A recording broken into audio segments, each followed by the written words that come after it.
Alright, here we're given the equation of a circle and we're going to graph it. First thing I'm going to do is come up with a radius. The radius is 3 because we take the square root of 9. So that's how I'm coming up with 3. So that's our radius. Now our center is going to be at 3, -2. So I'm going to go to 3, go down to 2. So that's the center of our circle. Now what I would do to graph it is the radius is halfway across, so I'm just going to go up 3 from this point. So I've got to be careful here, but this is going to be 1, 2, 3, so I'm going to put a point here. I'm going to go down 3, so 1, 2, 3. Okay, and then I would go out 3, so I'm going to go 1, 2, 3, and then 1, 2, 3. And then we'll just draw a circle around this. Okay, and so that's our circle. We just connect the points, and so we've graphed the circle. Alright, here we're going to go through the same process to graph this circle. First thing I'm going to go ahead, 13. Now the square root of 13 is not going to be a whole number, but we can kind of estimate it. So if we take the square root of 13 on our calculator, we end up with 3.6. So we're going to put it somewhere a little bit bigger than 3, but a little bit less than 4. Okay, so that's our radius. And then our center is going to be 2, -3. So I'm going to go to 2, and then I'm going down to 3, and we'll plot that. Now our radius is 3.6. So I'm going 1, 2, 3. It's a little bit of there. Then I'm going to go down, so 1, 2, 3, I need a little bit more room, so let's go ahead and get it. So let's go 1, 2, 3, and it's a little bit down in here. Okay, and then I'm going to go 3 out, so I'm going to go 1, 2, 3, a little bit more. Put it somewhere right there. And then go 1, 2, 3, and a little bit more. Okay, so I'm estimating a 3.6 for our radius here. Okay, and then I'm going to draw a circle connecting the points. Okay, and so that's our circle with that equation that we had and the radius. Alright, now in this problem what we're doing is we're going to write the equation of this. Now to do that, we may end up having to complete the square. But on this one, we're not going to have to. So it'd be 16x squared plus 9y squared. I'm going to go ahead and move even if we were completing the square, we'd move the 144 over.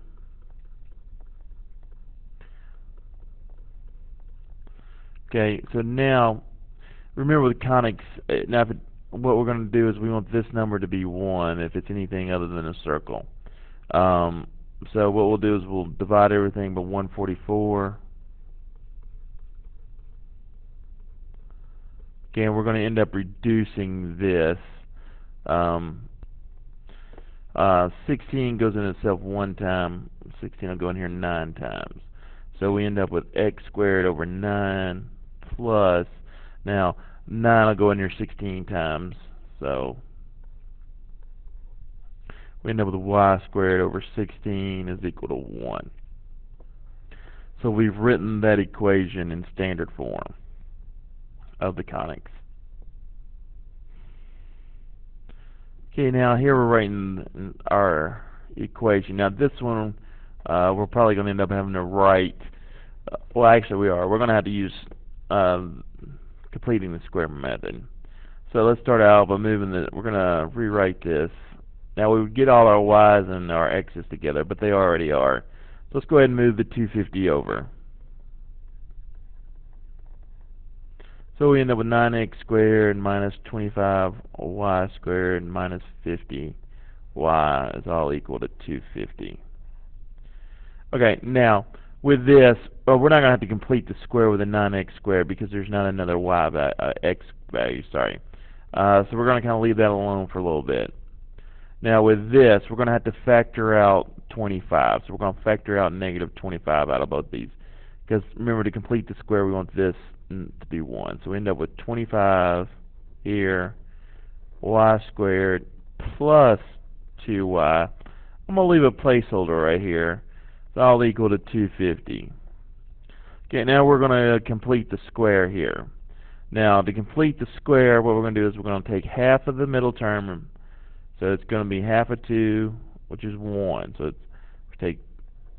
we get 1, and then we're going to square it, and so that's 1. Goes in that spot. Now, over here, we're actually subtracting 25 from it. So what we'll do is we'll have to say, okay, I know it's going to be 1 times negative 25. So we end up with 250 minus 25 on this side. Okay, now I'm going to bring down the 9x squared minus 25. Now here we're going to factor this so that we get y. Now they have plus plus, so it's going to be plus 1 squared, and that's all equal to. Now I'm going to go ahead and combine the 250 and the minus 25, so we end up with 225.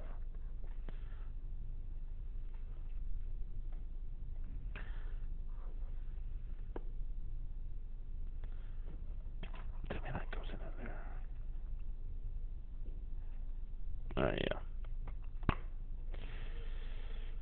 Alright, now, if this was a circle, it would be done, but it's not, so we're going to divide everything with 225.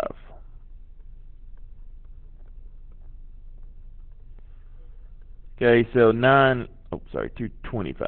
Alright, so 9 goes in there 25 times, so we end up with x squared over 25 minus 25 will go into 225 9 times, so we end up with 9 here. Y plus 1 squared, and that's all equal to 1. So we have now written that equation in standard form using completing the square. Alright, so let's look at another example. With this one, we're going to end up having to complete the square. Let's go ahead and get our y's together and our x's together. So we'll have y squared plus 2y plus x plus 3 is equal to 0. I'm going to move the 3 over, so that I end up with y squared plus 2y plus x is equal to negative 3. Subtract the 3 from both sides.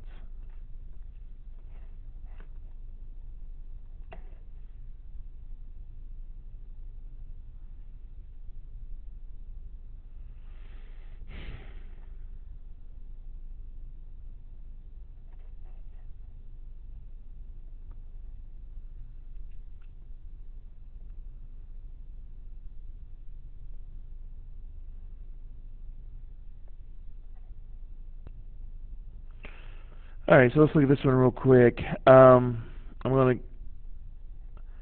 just going to have to move a few things around with this one to come up with our standard form of the equation. So we end up with, I'm going to rewrite this. I'm going to put the negative one behind the positive one, so that we end up with y squared minus 25. And then I'm going to add 25 to the other side. So I end up with 25. Okay, now there's no other y or x, so I'm not going to complete the square. I'm going to divide everything by 25. Okay, and so we end up with y squared over 25 minus x squared over 25 is equal to 1. And so we've written that equation in standard form.